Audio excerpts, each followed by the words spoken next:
한국 인스턴트 라면은 차원이 다르다. 과거 KBL에서 뛰던 프로농구 선수 디온테 버튼은 국내에서 선수 생활을 할 당시 먹어본 한국 인스턴트 라면에 대해서 이렇게 밝혔습니다. 온갖 고칼로리에 맛있는 음식이 넘쳐나는 미국에서 살다가 한국으로 건너온 사람이 단순한 인스턴트 라면을 가지고 이렇게 평가한 것은 정말 뜻밖의 발언인데요. 해외 커뮤니티 사이트인 레딧에 따르면 외국에서는 한국 라면에 대해 건강식이라는 인식이 박혀 있다고 합니다. 실제로 한국에 온 외국인들이 최고의 한국 음식을 뽑으라 한다면 그중 10위권 내로 드는 것이 바로 이 라면. 특히 실제로 한국을 경험한 미국인들의 댓글을 살펴보면 한국에서의 라면은 단순한 불량식품이 아니다. 하나의 식사다. 싸고 맛있고 칼로리도 낮은 이 음식은 김치랑 먹게 된다면 건강도 좋아진다고. 나는 미국에 와서도 국제 특송으로 매달 한국 라면을 주문해. 특히 술을 마신 다음 날 먹으면 정말 최고야. 라는 반응과 함께 한국 라면에 푹 빠지게 되었는데요. 해외에서 인터뷰한 버튼의 발언들을 살펴보면 제가 살을 뺀 건 썬더에 오기 전부터였어요. 한국에 있을 때부터 살을 빼왔죠. 왜냐하면 한국 음식은 우리나라 음식과는 차원이 다르거든요. 한국 음식을 통해 제대로 먹는 걸 배웠어요. 특히 제가 뛰었던 곳에서는 정크푸드가 많지 않았죠. 거기서 시작된 식습관이 눈덩이 효과처럼 제가 살을 빼게 된 이유가 됐어요라며 한국의 음식에 대해 극찬을 남겼습니다. 실제 그의 SNS 계정을 살펴보면 트레이닝을 하기 전이나 팀의 훈련 전에 매일 분식집에서 김밥과 떡볶이, 라면과 같은 음식들을 먹는 모습을 자주 찍어 올렸는데요. 칼로리 소모가 높은 농구 선수한테는 사진에 보여지는 음식의 양도 많은 게 아니라고 합니다.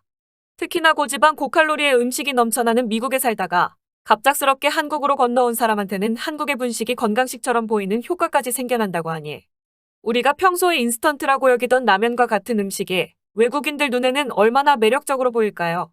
버튼은 이렇게나 한국에서 많은 음식들을 맛보고는 미국으로 돌아간 뒤에도 절대로 잊지 못한다고 합니다.